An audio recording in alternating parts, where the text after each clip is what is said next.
All right, so we got to pause for a moment here because we got to address. This is a great topic. So we were talking about earlier a few minutes ago, and Mr. had a follow up to this, which I thought was brilliant.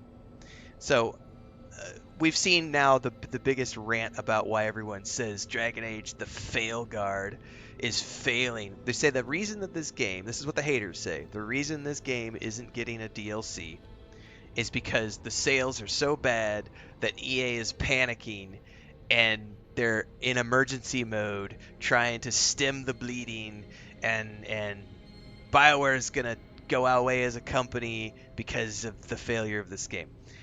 So these people have clearly never paid attention to BioWare as a company ever. So BioWare has been making public statements for years about where they are as a studio. So has EA, by the way. Starting with when, I think most recently, not starting with, but most recently when they talked about the shift of Star Wars: The Old Republic to Broadsword. One of the reasons for that was EA saying, we want to take BioWare and kind of par it down and have it focus on the things that are really important right now to us, which is getting Dragon Age, the Veilguard out the door, and focusing entirely on Mass Effect after that. And if you go back a few years ago when they did the release of the trailer for Mass Effect 5, when they did that teaser snippet with Liara in that scene, they made a press statement around that time that the company's next projects were going to be Dragon Age the Veilguard, and immediately after that, Mass Effect 5. So the idea that Dragon Age the Veilguard isn't getting a DLC because of a lack of sales, and therefore Veilguard is failing because it's not getting a DLC, that's entirely false. It was never going to get a DLC because it's always been get Veilguard out the door and then shift the team's focus over to Mass Effect 5. And in the Rolling Stones interview recently, you had them coming out and making that statement in the interview that they are immediately moving on to Mass Effect 5. Hristo's back in chat. Make sure to give him a hug, everybody. Here's what he just said in YouTube chat. Perfect morning. I wake up, get my daily dose of mental illness by Renfail, and then I go to work. So make sure to give Hristo his hug because he dropped by and made sure to leave a comment to help pay my bills because that's how I get paid. So thank you very much for that. At the same time, getting a super chat from Apurva. I don't know what that translates into US dollars, but that's a huge number. 100 of your currency. Little token of gratitude, LOL. Grums used Indamon as a source of as him being exposed for fake NDA wasn't embarrassing enough. Love from India. Oh, it's Indian currency. Thank you very much for that. I appreciate the super chat and the comment. Make sure to give Hristo a hug, everybody, because he's back again, and you know he needs it. So thanks for showing up, Hristo, and paying the bills always. So what Mistress said is, if a lack of a DLC, I gotta scroll up and find this. I'm paraphrasing here. If a lack of a DLC is a failure on the company's behalf, then Baldur's Gate 3 is a failure by that logic because it also didn't have a DLC. And I looked at that comment and went, we got to spin this out into a video. We got to talk about that because it's true.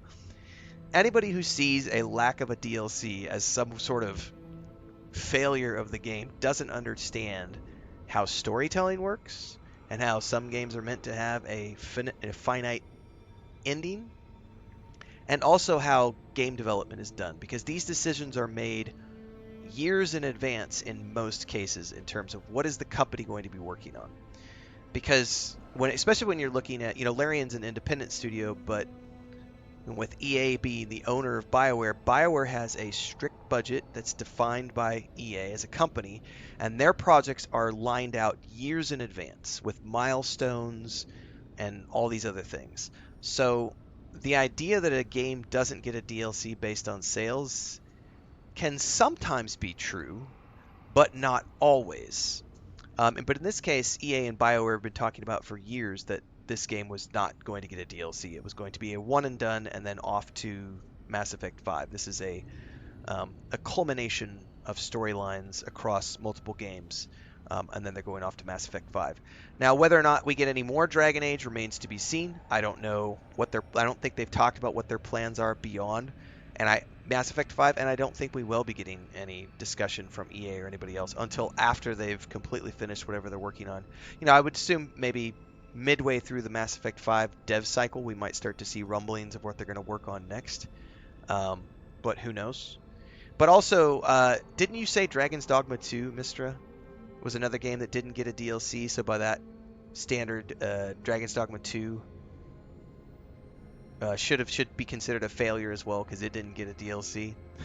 I think you could look at any game that doesn't get a DLC, and if we're going to use that logic, if we're going to say that Dragon Age: The Veilguard is a failure because it's not getting a DLC, then every single game out there that launches and doesn't get a DLC also is a complete failure, because it's not getting a DLC. So this is the logic of the hate train and the rage baiters who just want to spin any type of clickbait into it's the Grums stuff, right?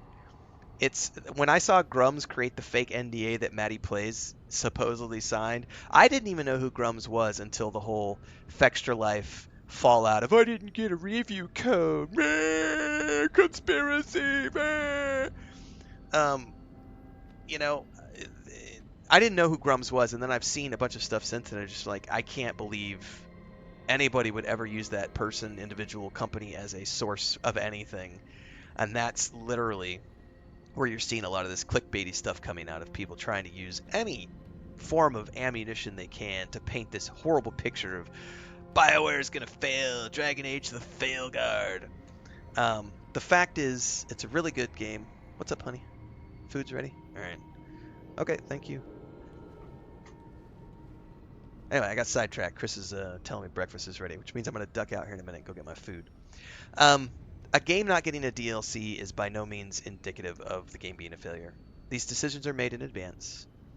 And companies who make different franchises don't always give DLCs to their products.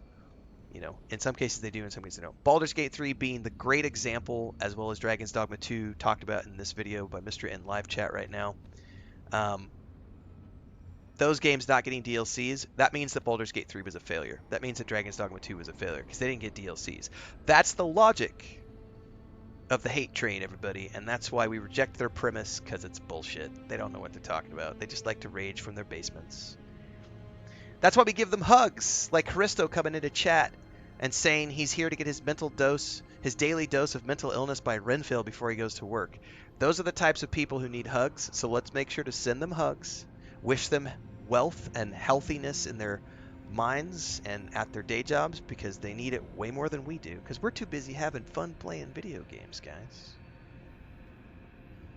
Like, subscribe, hit the bell icon. Daily streams on YouTube and Twitch, and we play games for fun on my channel. We don't play them to hate.